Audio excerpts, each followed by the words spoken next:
জুলাই শহীদদের এবং আহত নিহতদের প্রয়োজনীয় ক্ষতিপূরণ চিকিৎসা ব্যবস্থা করা, সাথে সাথে হেফাজত সহ আলেমুল যে মামলা আছে এবং বিরোধী দলের যে মামলাগুলো আছে এগুলো 1 মাসের মধ্যে প্রত্যাহারের ব্যবস্থা আমরা দাবি করছি।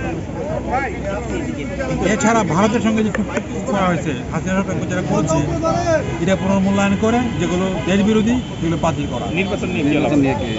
নির্বাচন নিয়ে আলোচনা হয়েছে, নির্বাচনের সংস্কার প্রয়োজন সংস্কার করে এরপর নির্বাচনের অবস্থা করা। কতদিন আমরা দিন করি আমরা যত তাদের সম্ভব, যদি নির্বাচনই একটা মুখ্য বিষয়, যত তাদের সম্ভব সংস্কার আনতে হবে। সংস্কার না করে নির্বাচন করা হয় কোনো লাভ হবে না। সংস্কারগুলি কি কি চাইছে? সংস্কার ক্ষেত্রে আমরা বলেছি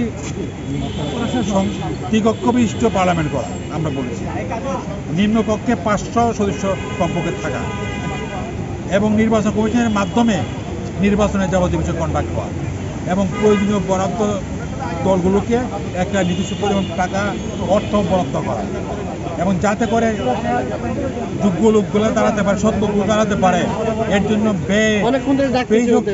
অর্থশক্তিকে যাতে নির্বাচনে প্রবিস্তার করতে না পারে এই জন্য প্রয়োজনীয় ব্যবস্থা করা, যা যা করা প্রশ্ন। সংখ্যানুপাতিক আপনারা ভোটের কথা বলছেন কিনা? এটা আমরা বলি না, তো আমরা এটাও আমরা সমর্থন করি। প্রধান উপদেষ্টা কি বলেছেন আপনাদের? উনি আশ্বাস দিয়েছেন আমি আমার সঙ্গে যা সম্ভব আমাদের ভোগ করার সমর্থন আমরা করব।